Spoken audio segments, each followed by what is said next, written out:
Good morning, and thank you for joining us. I'm Allison, a student at Martha's Vineyard Regional High School, here with my peer and classmate, Emily Anderson, and we are very excited to conduct this oral history project with Dr. Lorna Andrade.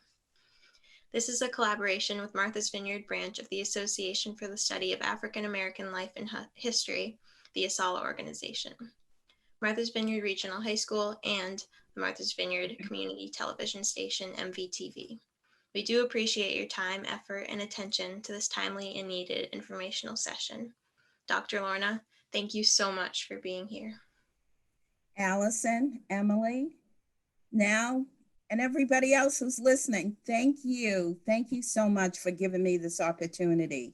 And Asalh greatly thanks you because history is so important. You have to know where you came from to know where you're going. So let's get going today. Your story is inspirational, to say the least. Your tenacity, courage, and dedication to spirituality, education, community are very admirable. We have completed extensive research with your assistance, of course, and we are astounded by your life story.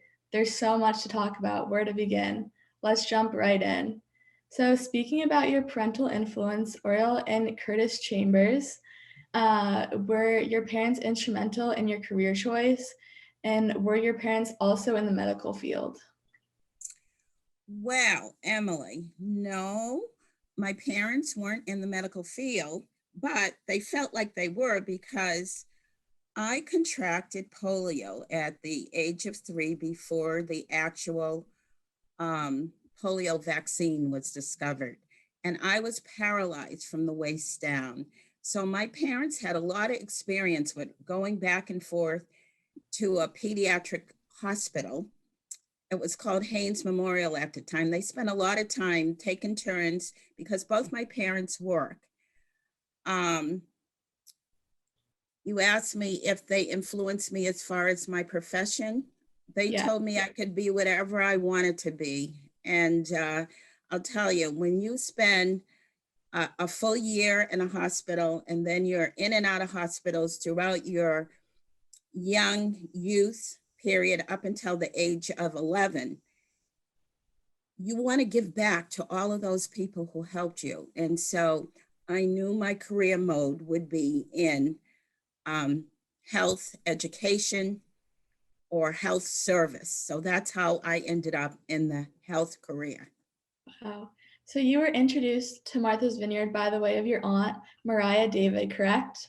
Yes, Mariah David. She's actually a great aunt of mine.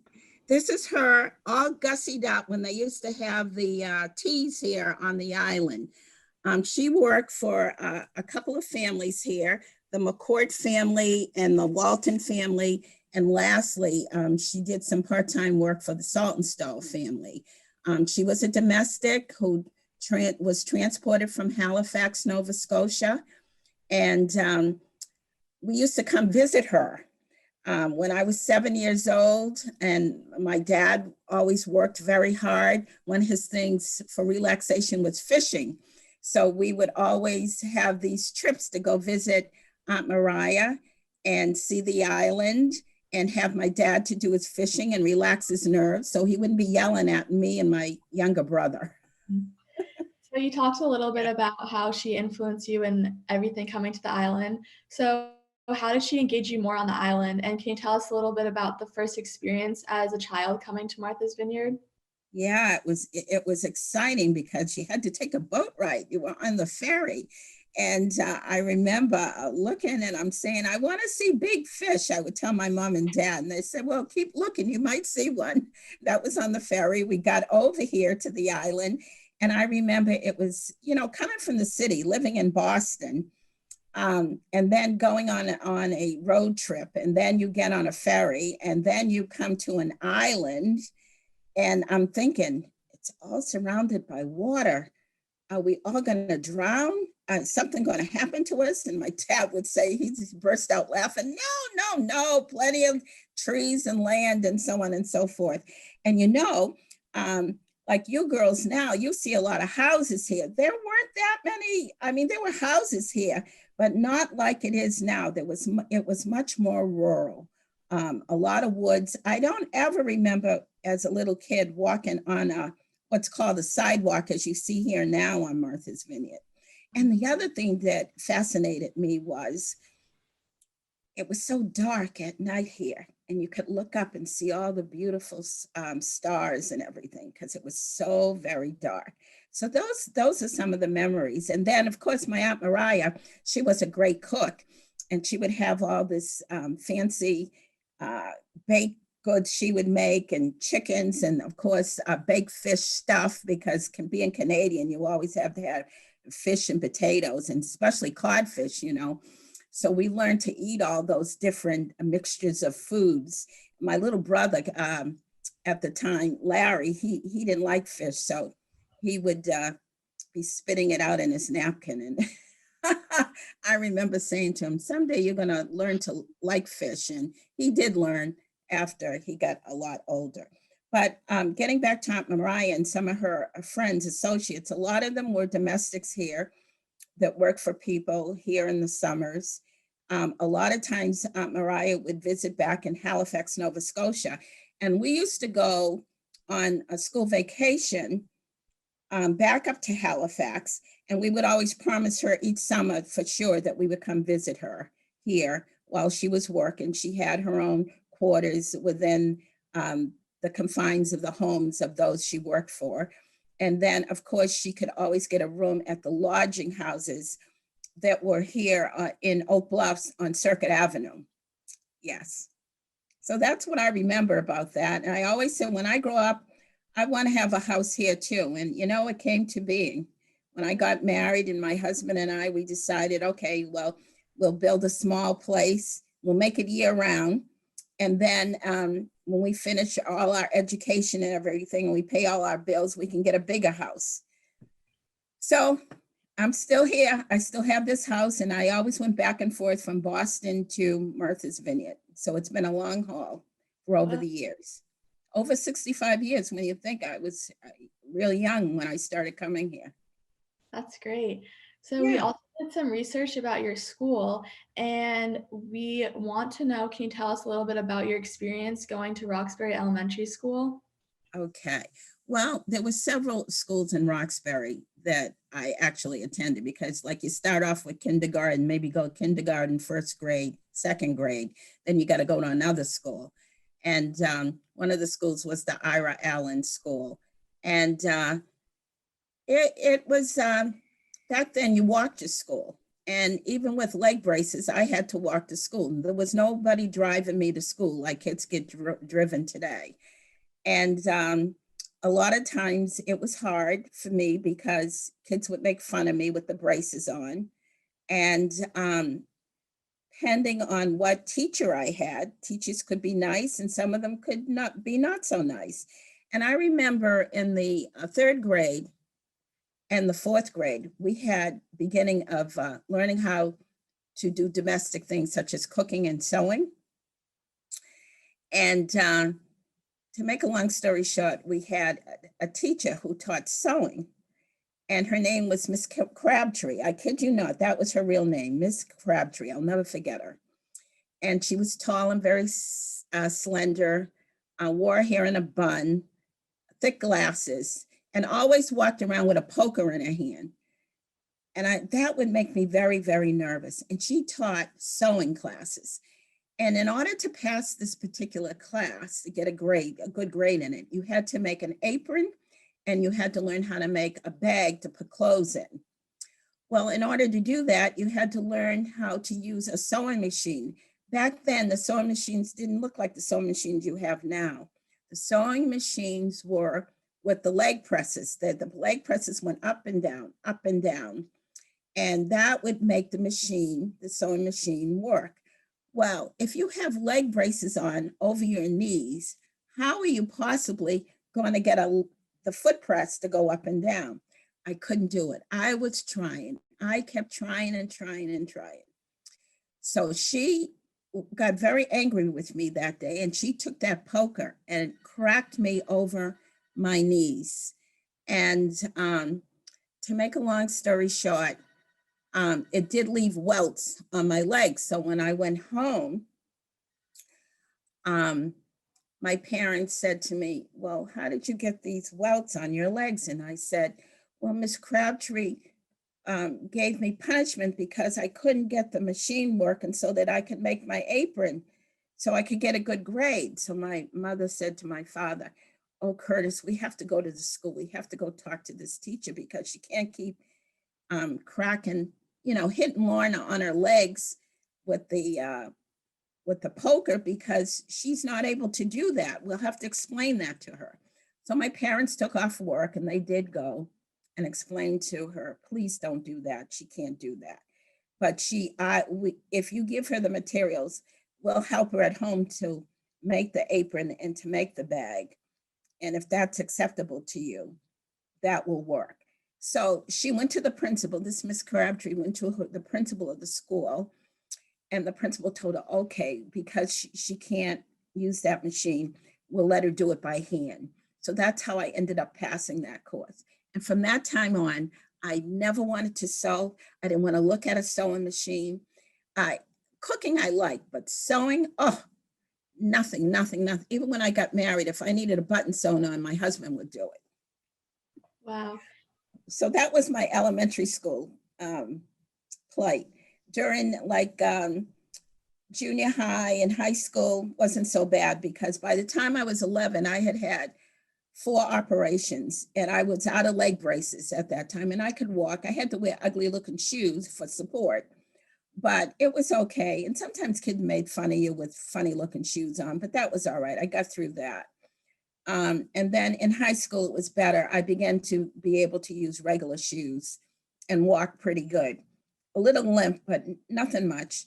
And I could wear, when I went to school, high school, you couldn't wear pants. I went to an all girls high school, Jeremiah E. Burke, it was called. And you wore nylons and, nice dresses and all. I never wore pants till I went to college, actually. It was nice because, you always look dressed up and very professional. That was the beginning of learning how to be in that professional mode. Well, one of the things I want to share with you, when I went to the counselor's office in not junior high, but high school, 9th, 10th, 11th, 12th grade. And I said to the counselor, I was taking academic classes. And so I did have, a biology and chemistry and things like that. And I said, I want to be a doctor or a nurse. So she said, oh, no, you can't do that. You absolutely can't do that. So I said, well, why can't I do that? My grades are good. Oh, no, she said, people like you, that's not what you do. You don't do that. You find something else you can go into. So the high school counselor was always very discouraging. But I would go home and tell my mother and father what, the counselor had said. And then my mother's sister, who was obviously my aunt, but she also was my godmother. She had no children, so I was her godchild. She would say to me, oh, now, Lorna, you can, listen, I know the counselor's telling you negative things, but you don't have to listen to that. You can do whatever you want to do. You may have to take a little longer doing it, but you can do whatever you want to do. So just let her talk. Don't get yourself all upset. And so other girls I began to talk to at the high school, and they were telling me the same thing that the counselor was telling them. But yet my white girlfriends, they were all saying, oh, yes, the counselor told us we could apply to go to this school and that school, and we can be a doctor, go to the medical school, or we could go to the nursing school. I said, well, why did she tell us something different? And we just didn't know. But we knew that we could keep our grades up and do the best we could do. So high school, to me, I didn't find it to be that fun or anything. I found it to be very conflicting because it wasn't giving me the support I needed. Do you know what I'm saying? So that was high school. Now, from high school, we get out to college. Oh boy, the big world. Well, I made all my applications, took all the exams that I needed, got accepted to several schools. ended up going, starting off at LaSalle Junior College, transferring over. They had a nursing school. I went there, then transferred over to what was Boston City Hospital, Boston State College School of Nursing, because at that time it was in vogue that you had to have a degree in nursing. Yes, I was getting an associate degree, but a bachelor's degree was what they wanted most people to have. So I said, okay, then that's what I want. So my grades were good, so I could transfer over, and I got into the Boston State, which was Boston City Hospital School of Nursing program. So it was a 4-year program. I had already completed 2 years, so I only needed a year and a half more to finish up. So I did complete my bachelor's in nursing. After that, as soon as I got out, took my state boards, which at that time you had to go take state boards for 4 days. Took you 4 days in a row to do them. To make a long story short, I passed those, went on to work at Boston City Hospital, was there for 7 years, realized that my track would have been midwifery, which is maternity. Well, at Boston City Hospital back then, they had different buildings, and there was a pediatric building, a maternity building, medical surgical emergency room, that type thing. So I got sent to the maternity building, and each level in the maternity building, there were 5 flights. One was gynecological, then you had the maternity floors, then you had the nursery, then you had labor and delivery. Well, I got up there to that labor and delivery, and the people are all screaming and crying and pushing, and babies are coming. And I said, oh no, God, no, I don't want this. I don't know how I could have ever thought I would want to be a nurse midwife. So I went to my supervisor and I said, you know what? You got to get me out of this. I'll stay until the end of the month, but I want out of this. I want to be a medical surgical practitioner. I ended up being transferred to the medical surgical building, of which I was up on the upper floors. And then I started working in the emergency room. And I loved emergency room because you would get all the stabbings and the gunshot wounds and the traumas from car accidents and everything. It was just my thing.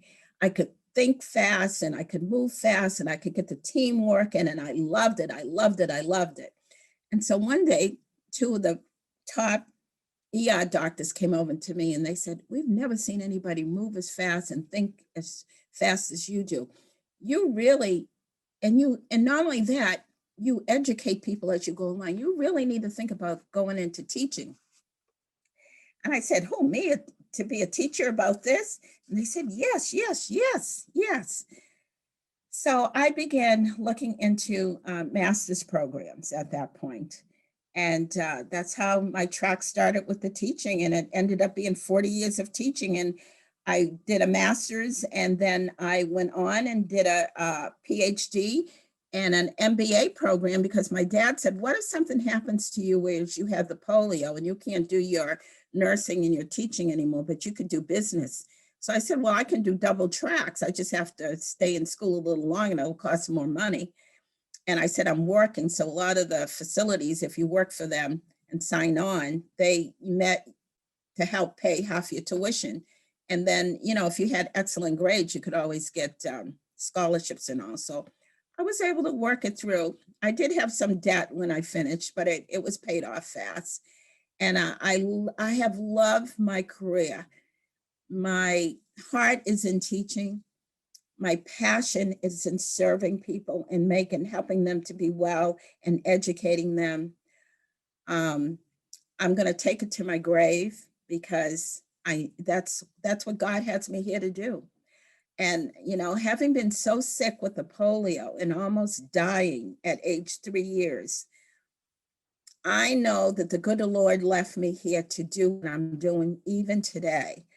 Today, I'm out of retirement. I'm doing some consulting work with the state, with the CDC, DPH, and of course from our governor's office. And I'm telling you, I'm enjoying every bit of it. And throughout my career here with Martha's Vineyard, coming and going back and forth to the island.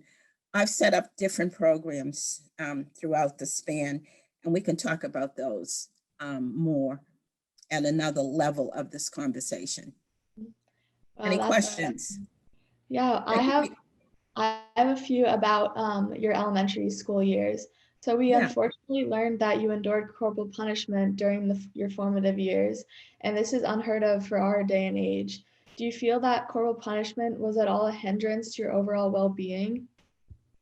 Well, if it had continued, if she had continued to beat me on my legs, it would have caused much more harm. And I don't think I would have been able to, get through getting out of my braces at the time I did. I think it would have done more damage to the nerves in my legs, because when you have polio, what happens is the nerves die. So that then you have to begin to bring those nerves back to life, regenerate them. And if somebody's beating on a bad nerve that's not triggering a signal, then that area dies, the tissue dies. So that would not have been a good thing for me. And I'm glad my parents were able to leave their jobs and go to the school and explain to the teacher, please don't do that. It's not her fault that she can't manipulate the apparatus, that sewing machine with the throttle. That's what it was called, a throttle back then. Mm-hmm. We all know that we're very fortunate to be in a time and place where there's different strategies on how to teach kids the right way to do things, and that this behavior to children is not okay. So now let's kind of shift gears to talk about your polio diagnosis. So when did your parents first notice changes with regards to your ability to walk properly, or was there like a red herring that concerned your health? Okay, so what had happened, now remember, I was only 3 years old, so that's baby, toddler. Remember, a 3-year-old, that's a toddler. Okay, so my parents were involved in church on Sundays. Mother with Sunday school, my dad, he was what's called a deacon in the Methodist church. Okay, so churches back then used to have what's called church picnics every summer. And that meant family picnics. So your grandparents and your aunt and uncles and all your cousins and everybody got invited to these picnics. So that's where we were. We had gone to a picnic, and you know how the pandemic started here with the COVID? Well, the polio pandemic had started, and it had just started. So not a lot of information was being broadcasted. And my parents, they said, oh, well, we're going to still go to our church picnic. Well, it was at a lake where you went to this picnic. And of course, my dad loved fishing and water and all that. And he said, the kids, they should go and play in the water, splash around in the water a little bit. Well, there were several of us small little kids, of course, being supervised with parents and all, in the water at the very edge of the lake area, and splashing around. And even at 3 years old, it was like something, when I was playing in that water, it was like something engulfing my body. I remember that. I don't know why I remember that, but I do. And then, so we get through the picnic and all of that, and where everybody goes back to their homesteads. And my mother said, she had me sitting in my little chair and seat, and she called me to come over to get something she had made for me to eat. And when she called for me, you know how little toddlers would hold on to little things and kind of climb down and then hold on to things to get their way over. She said, I was trying, but as soon as I tried to put my legs on the floor, I fell right over. And then so my mom said, oh, get up, you can come. And I kept trying to get up and kept falling. So she knew something was wrong with me. And she said, when she went over to pick me up, she felt me, and I felt very hot, very warm. And that was the beginning of her calling my father at work and saying, we've got to take her to the hospital. She's sick. She's got a high fever, and she doesn't, she's not able to stand. of which they did. They took me. And by the time, I guess they got me in the emergency room and all, um, the doctors knew pretty well and the nurses knew pretty well that I was a victim of the polio too. It had to be confirmed with all kinds of tests. Now, these tests were a lot of needles. And that's the one vivid thing I remember, a lot of needles. And I remember screaming to my head off. And it was confirmed with a spinal tap, of which they stick a very long metal needle into your back. And I remember that pain to this day. And also, what happened after I was confirmed, I guess that first night I was in the hospital, I couldn't breathe well.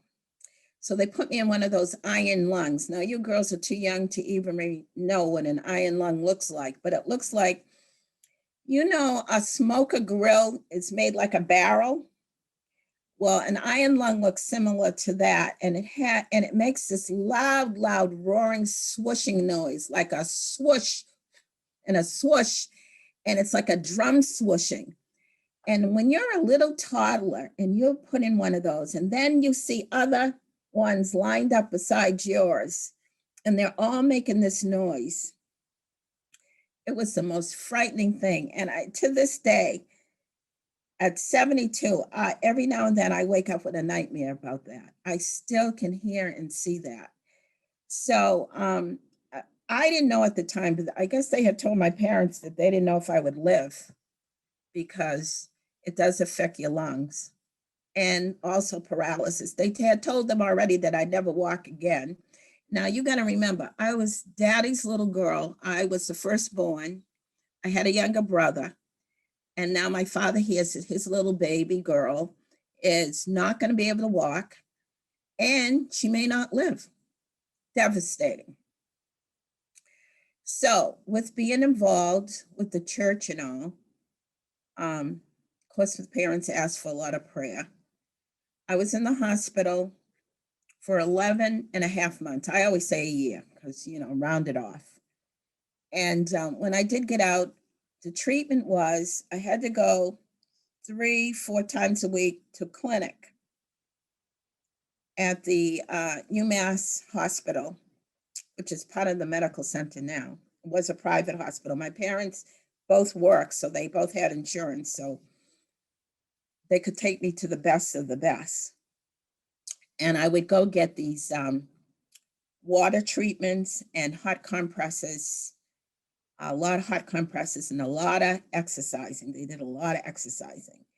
And that was the beginning of helping to rejuvenate the nerves and the muscles and get me walking with braces and a walker. I had a walker at the time, braces and walker. So it was a long haul. And it was a lot of stress on my parents when you think of it. They're both working full time. I had a little brother at that time. And then throughout the years, I had another brother that was 4 years younger than myself. And of course, later on, then I had another brother who was like 15 years, but that's another story. But anyways, the point being is that when a child gets polio, it's a lifelong disability. You have to learn to live with it. And your family, it's not just you, the victim, it's the whole family. Because can you imagine being the siblings and you get all the attention because you're the one with the braces, you're the one that has pain, you're the one that goes in and out of hospitals for operations, you're the ones that get the new dollies and the new toys all the times and the new puzzles. And here's my little brother who's thinking, oh, nobody cares about me. They're always with Lorna. So growing up, he would do little things to me and I would do little things to him. We were always fighting back and forth. And it was like, but we always looked out for one another. And as we grew older, when people would pick on my brother Larry, who's a year younger than me, who's now deceased, he had eye problems. So he always would, those old-fashioned thick eyeglasses. So he got a taste of what it was like to be picked on. Me being picked on for braces, but my brother Larry was being picked on for those thick glasses. And he was very nerdy. He was a real geek with math and science. He loved doing all that kind of stuff. But so my parents really had a lot to deal with throughout their parenting with me. It was not easy at all. So we learned that the March of Dimes is dedicated to good health of babies and children. Can you tell me how the March of Dimes helped you or affected your polio? Yes, sure. Well, first of all, back then the March of Dimes was mainly for raising money to help with victims of polio, because um, that pandemic was it was just awful, just like this pandemic is with the COVID. And everybody who was involved with having someone in their family a victim of polio, many people had polio, um, were involved with the March of Dimes, raising monies for families, for children, for education for them, for walkers, for leg braces. All those things cost so much money. And because my both parents were working, they were very instrumental in dealing with other parents and having these fundraisers, whether it be cookie sales and dinners and all of that. And because of the doctors that I had, which were excellent physicians and nurses and therapists, I'll tell you, I was recommended for the March of Dimes poster girl. And that's what I became, the March of Dimes poster girl. So I was the first African-American March of Dimes poster girl, where my parents helped host $100 plate dinner. Now, this is back in 1953. That's a lot of money back in 1953. And they helped to raise a lot of money. And as I said, what the monies were used for. So it was used to help all the families with devices, but also a big part of that money went for research, because you have to do research to be able to look for cures. The cures came with the vaccines, the salt vaccines and so on and so forth. That was another issue. When I was in school, I don't know if you read, but when I was in grammar school, the nurses at the grammar schools, even though they saw my leg braces and all, and it was time to give vaccines out at schools, as they do now, they would call me in and give me the live vaccine. Now that's unheard of. So that would say there was a void in communication and education, because here I am with antibodies already in my body because I already was paralyzed and now walking from the polio, but they were giving me live vaccine. And now that I'm older, because I had a lot of interruptions with experimental things that were going on back then, I have a lot of health issues that come up every now and then. And so how I deal with those at the present is through holistic medicine. Wow.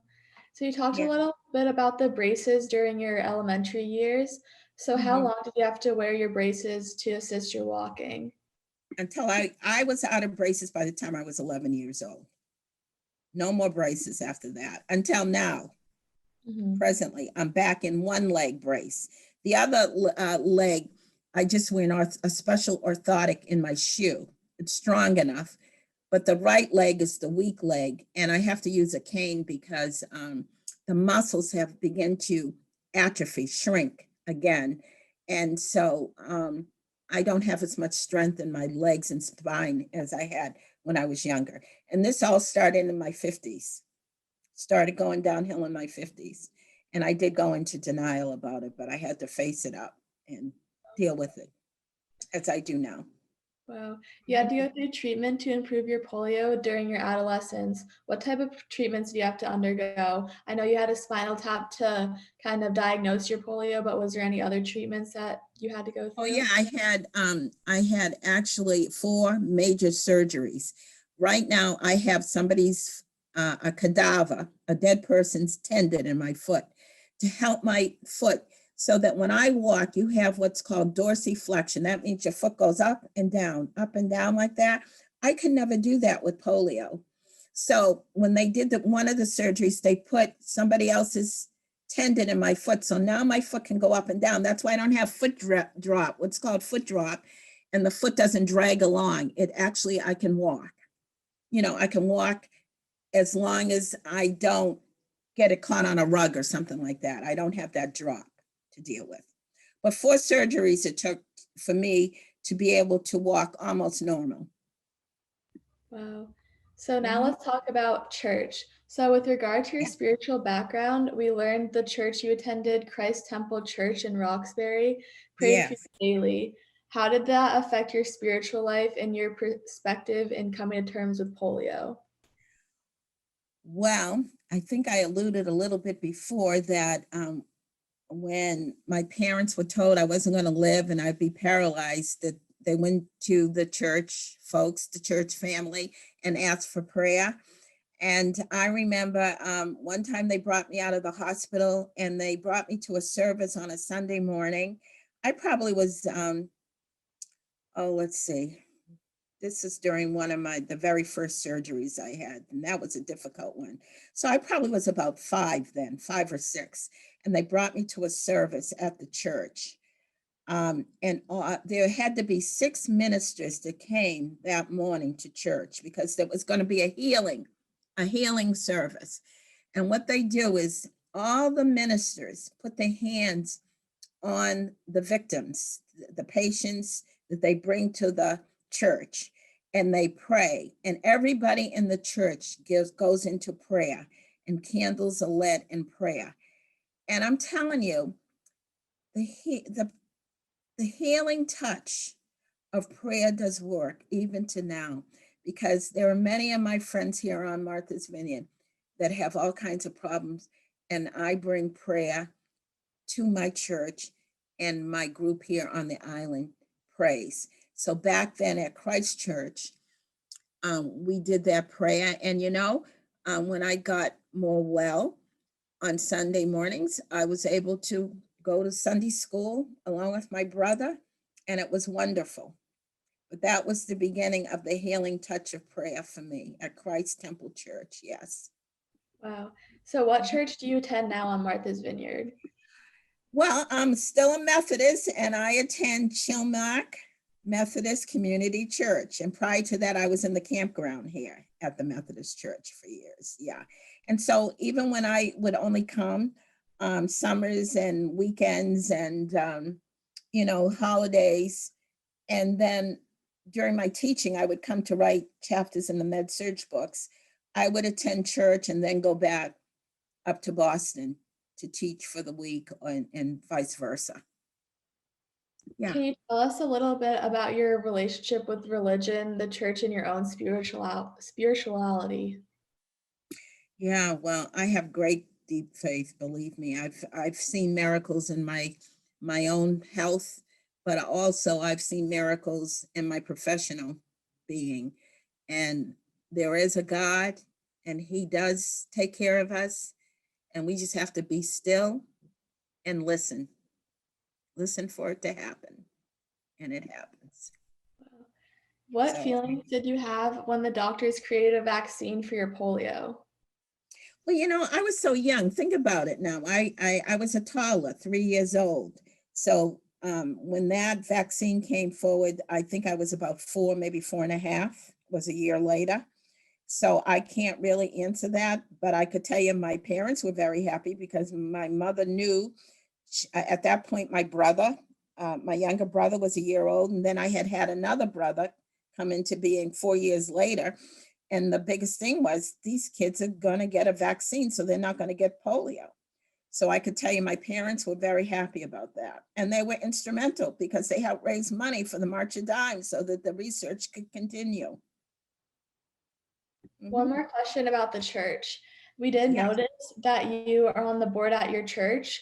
What activities are you involved in with that aspect?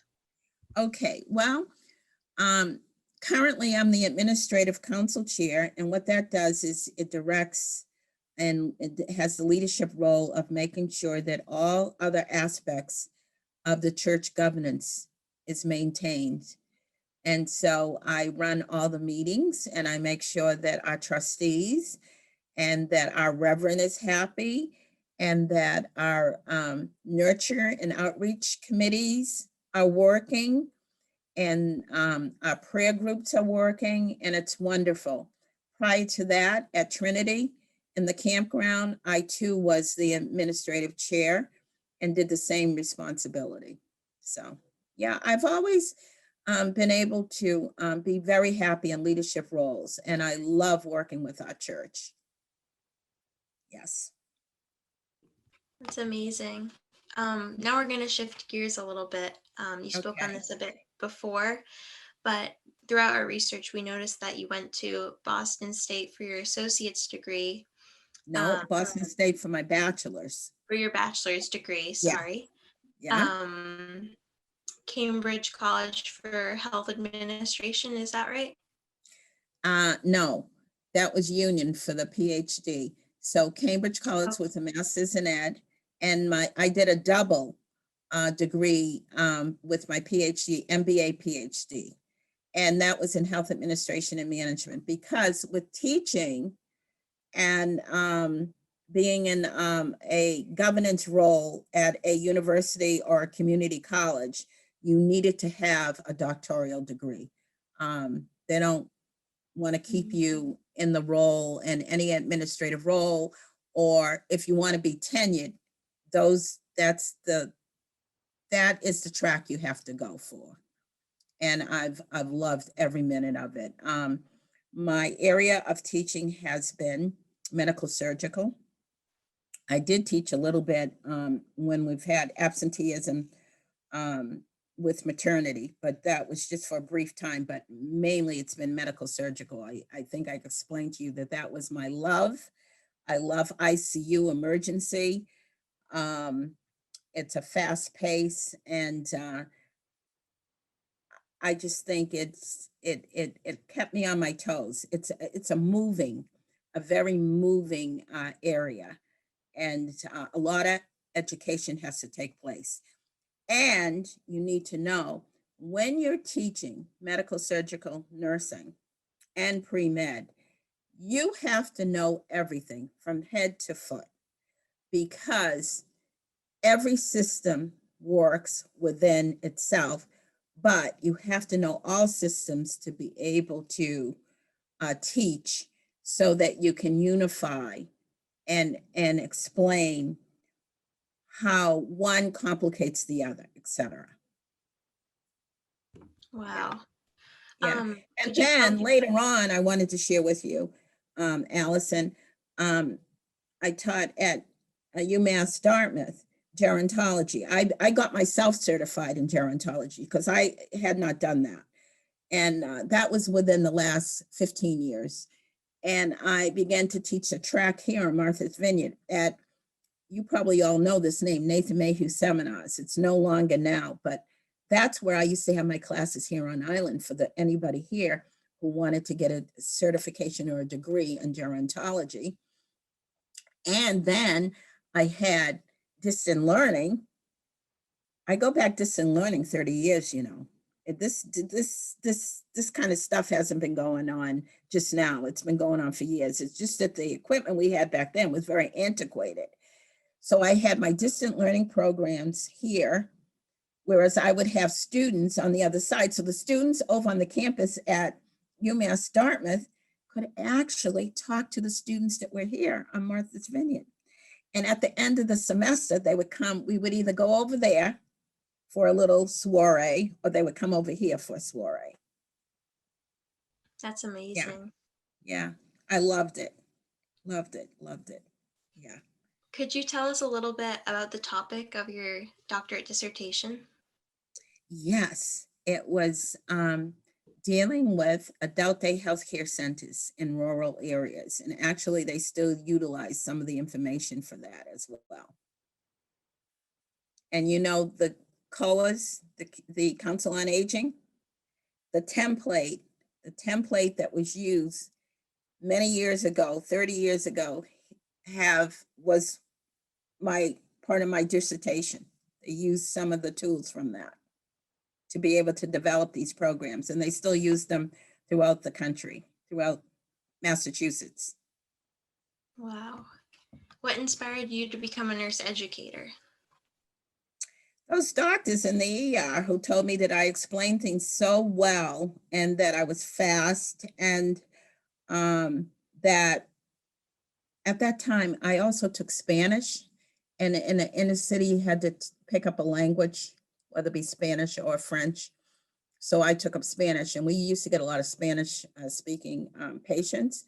And so I was able to do some translation as well for the docs who did not speak Spanish, and could explain things to patients, and they would write little notes back to the hospital and say that I was very nice to them and I explained things. And so those were all feathers in the cap that helped me to be able to think about doing a teaching track, since so many people said that they understood exactly how I explained things, and that I got the plus and the thumbs up from the physicians stating that, I listen to you, so I know others can listen to you, so that's where you should be going. The only thing that I thought about was a hindrance. When I was working in the hospital area, I made a lot more money. When I went to teaching at junior colleges, community colleges, and college and universities at the time, that meant a $30,000 pay reduction. So I had to figure out how I was going to make up that money. So I ended up having to work 2 jobs to do that. But it worked out. And the reason that the pay reduction came in, because when you're teaching at these universities, as you know, like your teachers right now at the high school, you have your summers off. Unless you're an administrator, then you work all year round, but you have your summers off. So in the summers, I picked up a second job. That's how I taught originally how to do assessments at Harvard University to their medical students in the summer. I actually did that for quite a while. And then the other part of that job was dealing with organ donation. Yeah.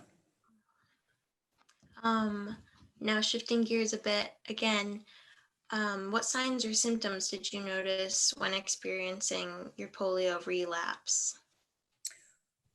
Oh, let me tell you this story. Oh boy.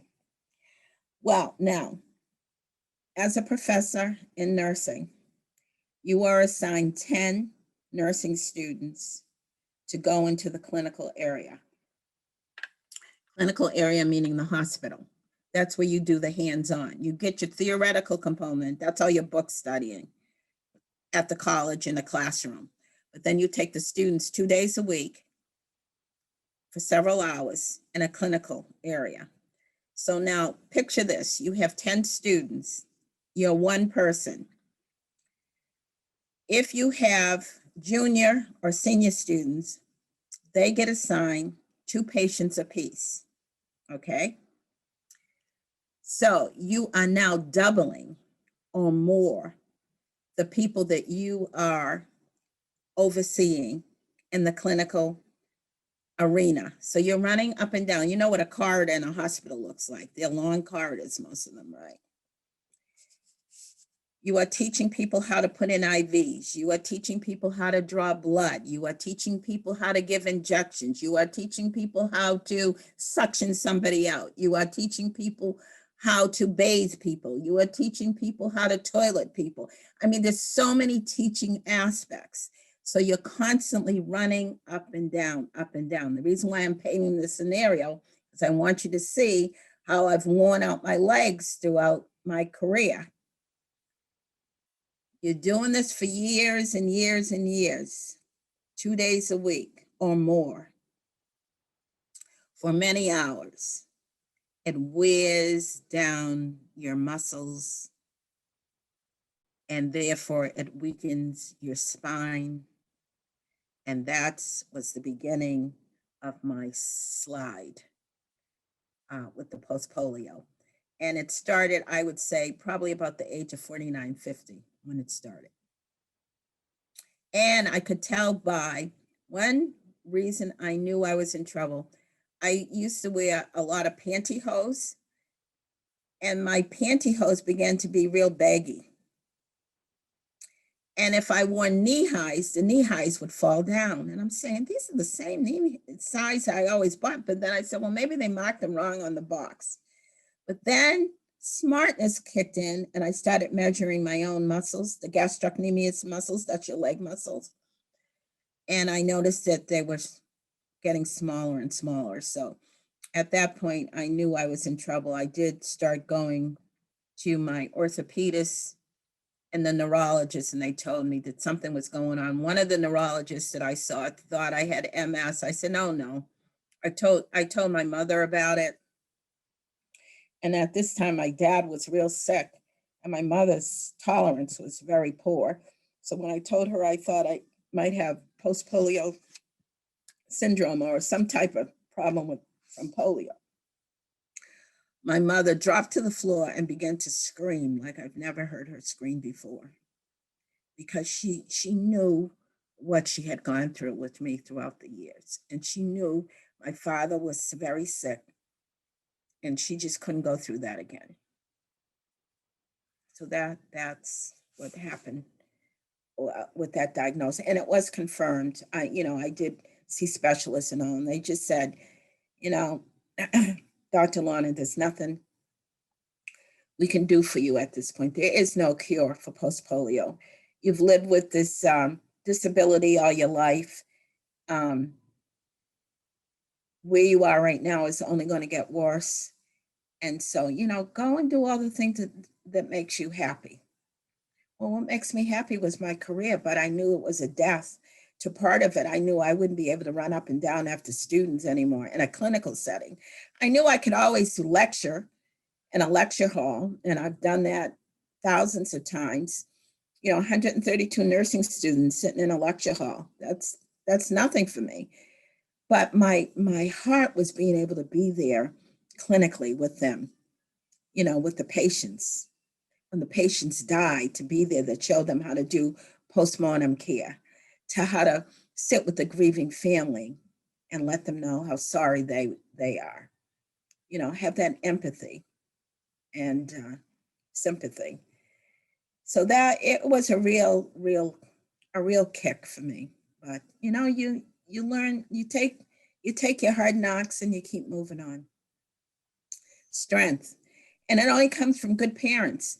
I saw how my parents just clicked their heels and said, okay, we're going to get through this. And I kept saying to myself, if my parents can do this, I can do this. I can move this along. No question about it.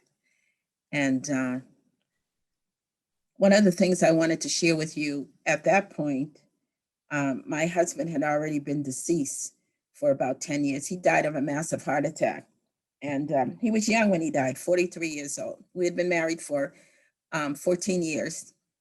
And we had no children. Well, we had one miscarriage, but no children after that, because he began having a lot of high blood pressure and sickness himself. So, and was an attorney, and he was an only child.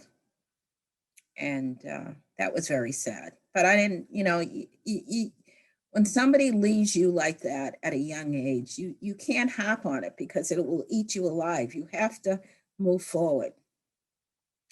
So my whole life became my career and moving forward and being able to keep walking and doing all the things I needed to do. And I knew I had to do holistic medicines to keep going. And that's where I'm even at now, still doing holistic. Well, I do some traditional too, because, there's some things you have to take medicine for, but other things I don't. I just do holistic therapies. I remember reading an MV Times article where you spoke about your god dog and they come sit on your butt. My little Silky. Oh, yes. Let me tell you, not having children of my own, lots of nieces and nephews, of course. And of course, my students always became my children. But to have little dogs, so because I have allergy and I develop asthma, adult onset asthma, I have to be careful with the type of dog I have. So I always got little Pekingese because hair versus fur. And and then my dear friend, who's like a sister to me, she always had like either Cocker Spaniels or Shih Tzus. Well, I can stay so long with them and I just love them. And little animals, little doggies and cats and all, they give you that unconditional love. And so even now that my other little dogs have died, I have my little guard dog, Suki, and she's with me 3 days a week. And normally she would have been here, but she's at the groomer today. Yes, yes. And she's such a cutie. And I want to tell you, she just lights up my life. I could be very down about something, and you see that little tail wagging and that, oh boy, that really gets me going. So thank you so much for asking about little Suki, my That's little guard great. dog. Yes. Aw. Mhm. Yeah. Shifting gears a bit, can you tell us a little bit about your lobbying efforts Oh, and with whom yes, did you partner? yes, definitely. Well, the Mass Nurses Association, the New England Regional Black Nurses Association, of which I was a president of. Now, you're probably saying, why Black Nurses Association? Because years ago, many, many years ago, Black nurses weren't allowed to be a part of the National and New England Nurses Association. So they had to start their own national chapter and New England chapter.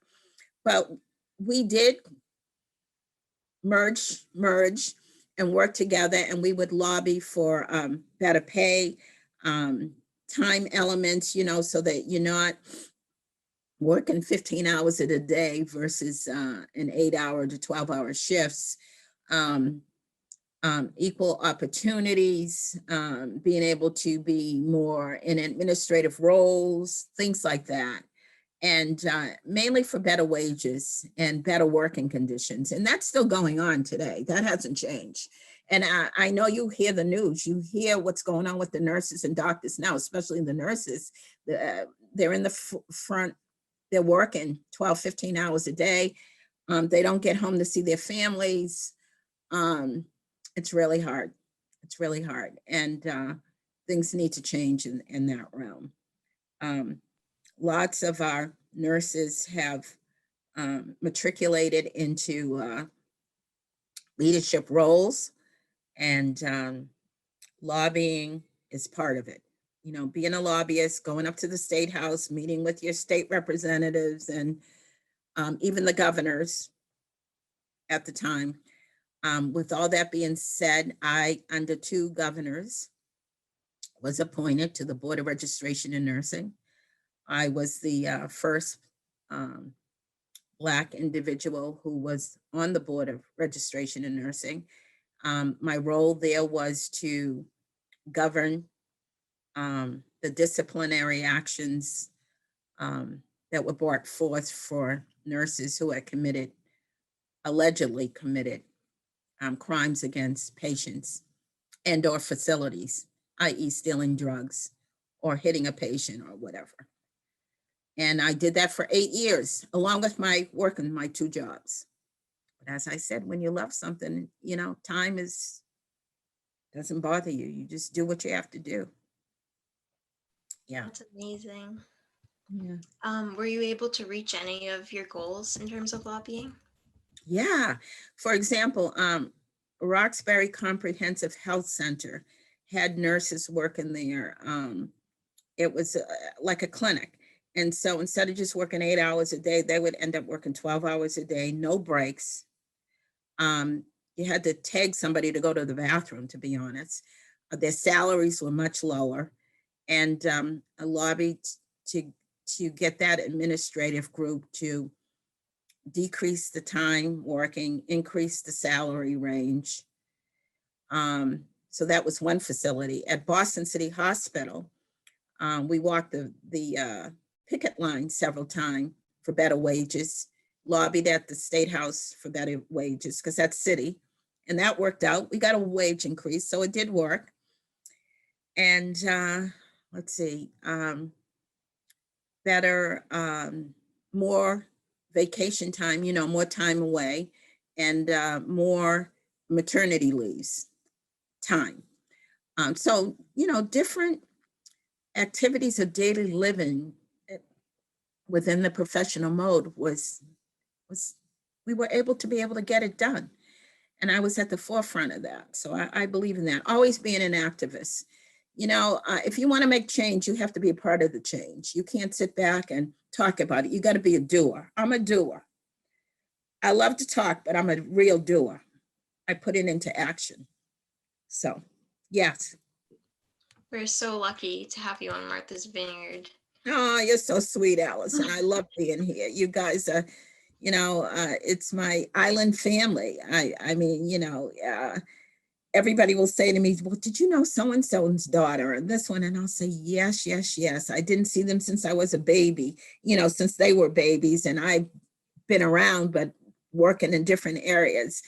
And it's just always wonderful to be a part of this. And at your high school, I don't know if you know this, but I was very instrumental with your CTE program of getting you that certification so that you can actually have that health entity, because you had to get the certification done. And me being on the Board of Registration and Nursing and working with the Department of Public Health for years, I knew all the key players. So each time you had a different principal, like a swinging door going in and out of your high school there, and then a different department head, I would say to them, don't worry, we'll get this done. It may take a little longer, but it will get done. And sure enough, it got done, and you still have it going. So I was very happy to be a part of that and being on your advisory boards there at the high school. And yeah, definitely. And even now, you have a school committee meeting tonight that I'm going to be listening in for to see what the health department's doing with your nurses and your testing and so on and so forth, and how things are going with your classroom, whether you're at home and also being in the school system, in within the school confines. Yeah. That's awesome. You also have a very lengthy history with regard to being a member of the NAACP. Can you tell me a bit about your experiences being the vice president of the Martha's Vineyard chapter? Yeah, well, I was, prior to being vice president, I was head of various committees, and one of the committees, again, is actually provisional and being out there doing activism. As the vice president, for 13 years, I was vice president, and under the presidency of Mandred Henry was the president at that time. And I can honestly say a lot of action took place here on the island for your high school and grammar schools. And what we were trying to do was definitely get more people of color to teach in the school, whether it be the high school or the elementary schools. And that was one area. The other areas was the police departments, to get people of color in the police departments, and also to work in the various banks and so on and so forth. So that pretty much was the political action that was taking place here on Martha's Vineyard at the time. Throughout the years, I've always maintained being involved with the health education. So that's been my main focus. And the national NAACP mandates that every branch of the and local branches of the NAACP has a health committee. And I've been the health chair for many, many years. I've had a group that we could actually, at the high school, hold, we would have all types of workshops go on. So it would be traditional and holistic workshops. And we would have guest speakers, and we would do testing. and of course, the educational focus. But then I was elevated to, there's a branch of the NAACP in many areas. For example, Vermont, and then you have it in Brockton, and you have them in Boston, and you have them in Natick and Framingham and different places. I became the chair, House Chair of Education for the NAACP, which is called NEAC in all those areas. And so I had to lead a group of people with disseminating education to the members of their branches of the NAACP. Right now, our local branch of the NAACP has over 380 members. We're very diverse. Most of our members are white. We are very proud to have them. The founder of the NAACP here on Martha's Vineyard was a Jew and a Black man. And so that particular diversity still goes on, still goes forward. Right now, Chief Blake, who is the police chief in Oak Bluff, who is Caucasian, is our president, outgoing president. He's done 2 terms. So he's been in for greater than 6 years as president. And he's been a godsend and in a very different leadership role, whereas he's the police chief and the president of the NAACP.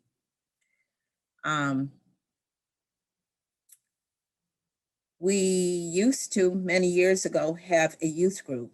We have not had a youth group recently because we've not been able to find someone younger to lead that youth group. So we are looking for youth leaders to start our youth group back up again. And that focuses in on a lot of education, historical perspectives of the NAACP, and bringing forth structural classes today, and also scholarships. We give a lot of scholarships out. So that's pretty much where we are with the NAACP. I don't know if that answers all your questions about it, but that's part of it. Yeah. We've listened to your podcast with MVY Radio, where you spoke about the resurgence of the Black Lives Matter movement. How do you feel about the current? Yes. Wow. You girls have really done your homework. Okay. So how do I feel about that? I'm very positive about that, because I feel young people today are doing their homework. They are looking back. They're looking at the history, being educated. When you get educated about history, you become more empowered. When you become empowered, therefore, you can make a constructive decision. Without that, you make the wrong decisions. And I feel the Black Lives Matter group that we have here on Martha's Vineyard, they have been doing their homework. There are young people, many young people, but there are also older people involved in this. And I see that the older people are mentoring with the younger people. And the goal is to know the truth. When you know the truth will set you free. And that becomes a legacy, so that you don't fall short and you don't go back into this blind mode that people have been living in. And there's a lot more work to be done. Do you have any other specific questions about what I might have said? I'm trying to remember all the things I said back then in that interview. How do you think the NAACP and the Black Lives Matter organization intertwine? What are some similarities and differences you see in them? Okay, so I see at the present, the Black Lives Matters activism and doing that historical perspective. Nonviolence, that's so important. That's one of the things that the NAACP has at the forefront, nonviolence. Black Lives Matter here on the Martha's Vineyard, there were no violent incidents that I'm aware of. Maybe if there was, I'm not aware of it. In other areas that the other branches of the NAACP had witnessed, in some areas, there had been some violence that took place. So you asked about a difference, that would be the difference, the nonviolent aspect. That's still a very positive attribute that the NAACP has within the organization, fostering that. But big on education, you know, with history, so that you do know the truth and that you can act on truth information rather than falsification. You said before that you were optimistic, so I assume you feel that we're on a positive path for change? I do.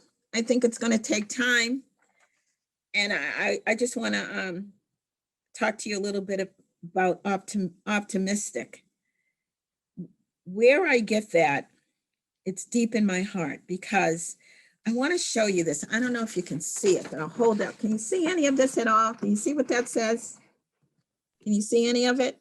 A little bit. Maybe if you bring it Okay, back. so I'm going to, it says, feeling optimistic. This is December 23, 1992. This is the South End newspaper, and it's Concord Baptist Church. Now you're saying, no, you told us you're a Methodist. Yeah, you're right. I did tell you I was a Methodist, but I didn't tell you about my Baptist church beginnings too. And that came out of, this is all to do with optimistic. So I'm not deviating here. I'm bringing you into the loop.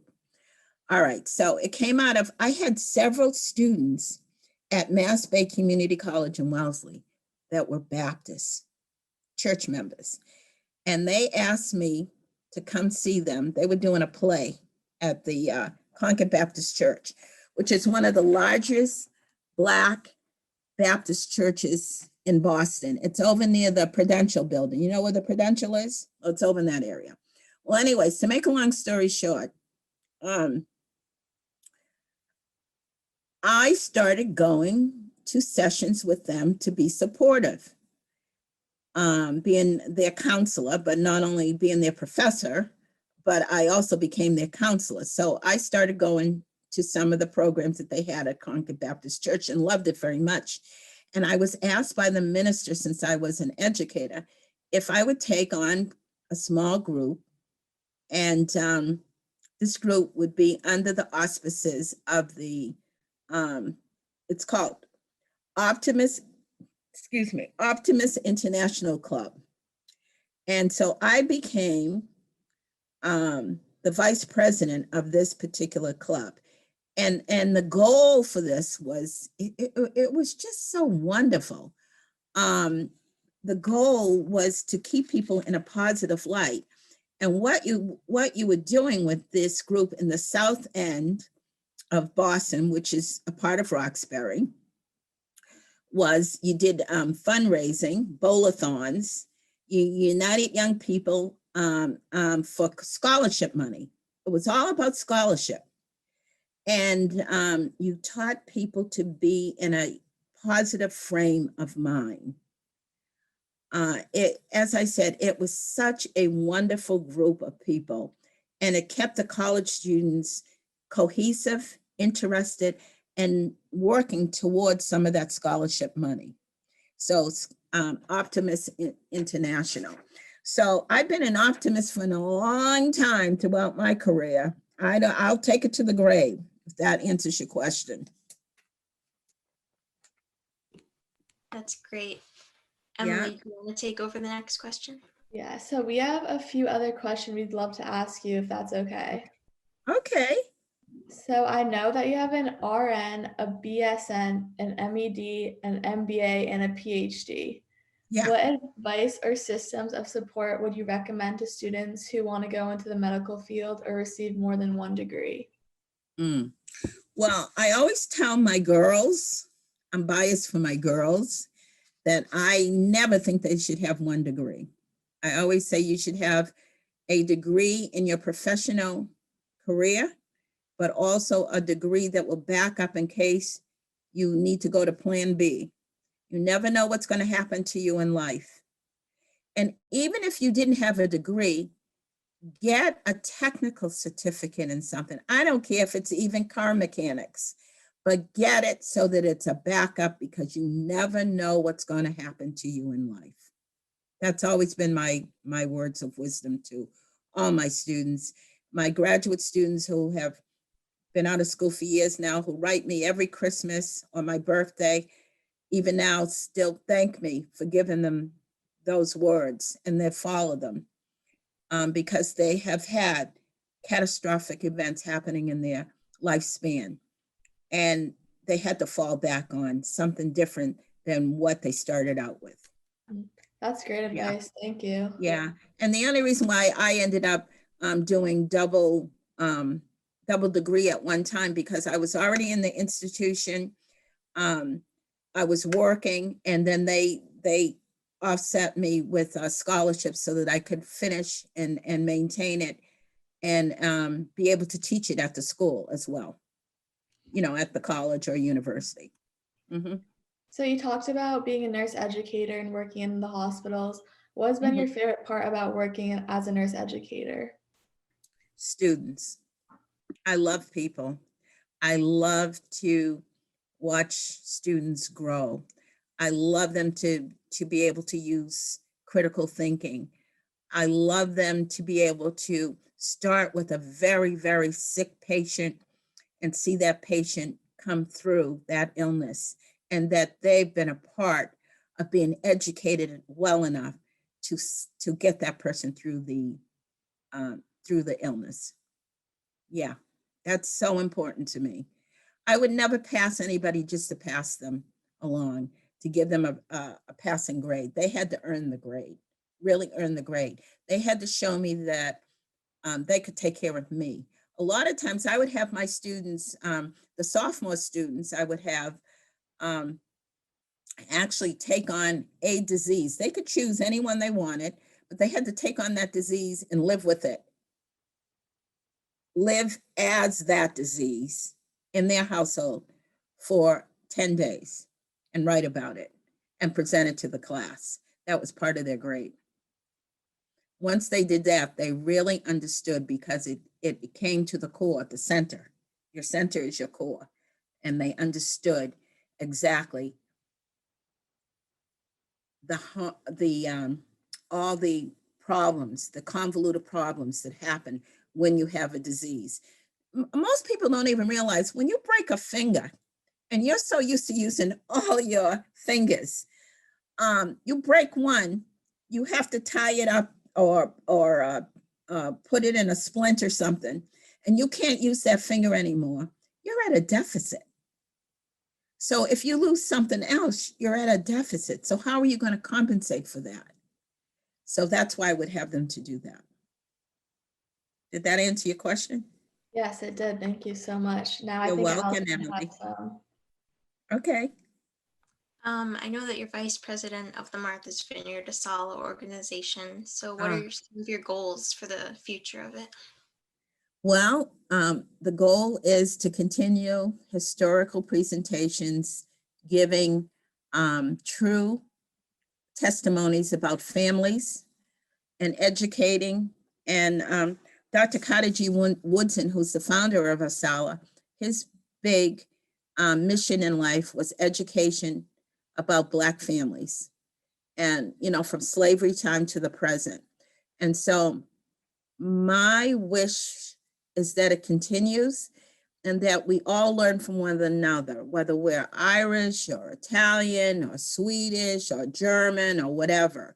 And I know from doing my genealogy background, I'm a mixture of many things, many different backgrounds, even Chinese, 2%. And I'm saying 2% Chinese, really? Asia? Yeah. So I advise people today, because one of the things we're doing in medicine is genetic screenings and codings. And I advise people to do a genetic background so that they know what they're a mixture of, because I've had so many people write to me and say, guess what?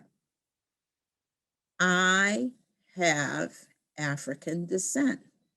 And I never even knew it. And these are white folks that are saying this. So you see, we've all come from somewhere, from some nucleus. We all need to know where we came from to know where we're going. And that's the history. That's one of the educational focuses of Asalh. Education, historical perspective, family. Thank you. Do you have any advice for students and educators as to how we can advocate for more Black history education at our schools? Oh, my. Well, there's a whole group of us, whether retired or non, that are trying to help the current educators right now to strive for more education on Black history, because the history that was taught in schools when I was in grammar school and high school was not true. It was not true history. And so we want to bring in the truth. And there's so much out there right now. You can go on YouTube, you can go on Google, you can go to any of the universities now and go to the Black history departments. You can learn so much. And you can bring the educational focuses that are being presented to your schools. And that's how I would share that at this point. Thank you so much. You're welcome. Is there anything you would like to add? Well, let's see. What else is I gonna show you guys some things here? I wanted to show you, this is, you'll see a little bit of it here. This is a Christmas setting. See all these people? These are students from Mass Bay Community College. These are my sophomores. And what they were doing at Christmas time, they would all do a Christmas drive. So they would do presents for families in the inner city.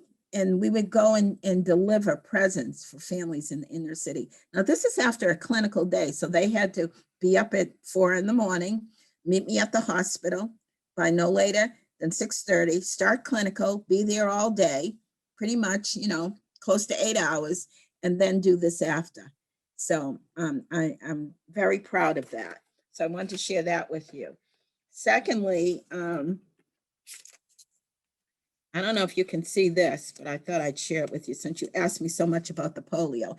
Here I am with a friend of mine. I'm holding a diploma. It's coming out light. But can you see that diploma right there? Now I'm going to go up and maybe you can see me with a cast. Can you see the cast on my leg down there? I know I have a white dress on. This is junior high school graduation. And I had a cast on and I was determined to be out of the hospital. I just had another operation. I was determined to be at that graduation. So I was there with a cast on and they helped me up on the stage to get it. So I was so proud of that. I kept that for years. So I wanted to share that with you. And what else did I want to tell you about? Oh, wait, you got to know about this. Hold on one second. I told you about me going on the board of registration in nursing. I don't know, can that show up? Do you know who that is? Our Secretary of State Galvin. He has given me my certificate when I went on the board of registration in nursing. That's me there. And currently you have nurses here on the island that don't have a degree. So they've asked me to resurrect Cape Cod Community College or UMass to do a Zoom degree. So my consultant business is the Martha's Vineyard Health Education Collaborative. Well, I let it rest for a few years, but I've been getting calls most recently if I could reactivate that. So I'm in the process of talking to President John Cox, who's the president of Cape Cod Community College, and our chancellor at UMass to see if I can get this going coming up this spring for those nurses that are here on island. And lastly, I wanted to show you President Bill Clinton. You all remember when he came here to the island? He used to come quite often. And if you'll remember, he would come to the Union Chapel, And so I'm just going to hold this up. Here's this picture of his invitation inviting me to the White House when he was president. And at the time, I was the president of New England Regional Black Nurses. And remember, I talk about lobbyists. So here's some of the Black Caucus pictures, and I'll share some of this with Michelle that she could get better. But here's the Black Caucus group, and we lobby for better pay, better jobs, equality. A lot of times Black nurses were put in subservient jobs, so we were there bringing that attention to them. And last, I want to leave you with this. Now, remember this. You might want to take notes on this. The 7 keys to success. Develop and maintain a positive attitude, which you all do beautifully. Believe in yourselves. Emily and Allison, I know you do. Make wise choices. You do that. Develop positive habits. Set and achieve goals, which you did. Look what you did here. You interviewed me. Use a creative imagination. And last, number 7, be persistent. Be persistent. And that's it for this session. Wow. Dr. Lorna, thank you so much for being here. You're welcome, girls. It's been such a wonderful pleasure. Absolute wonderful pleasure. And, you know, if there's anything else that comes up, do you need me to fill in or correct or something, I'm happy to do so. And just to let you know, this afternoon, I'll be going on with the state to learn more about what we're going to do about the vaccines and people who have allergies with the vaccine and so on and so forth, of what we can do to get as many people vaccinated here, especially on our island family members here. Okay, so that's what I'll be doing this afternoon. And I want to thank each one of you, and God bless you, and keep up the good work. We truly appreciate you sharing your time with us today and telling us about your amazing life and achievements. We're just so lucky to have you on Martha's Vineyard. Your story is one that I know will impact many. And we would love to archive this interview and share it with high school students and community members because it's so extremely relevant and you shared so much valuable wisdom with us. Would that be okay with you? That will be just fine with me. Absolutely. You've done a lot of hard work and I truly appreciate it. We are so grateful for you being here. Thank you, Dr. Lorna. Thank you so much. You, Allison, and you, Emily, God bless you. And anytime you need any consultation regarding health education, college, whatever, call me or email me and we'll be in discussion, okay? Don't forget, I have a lot of connections, so don't even hesitate. Thank you so much. Thank you. You're welcome.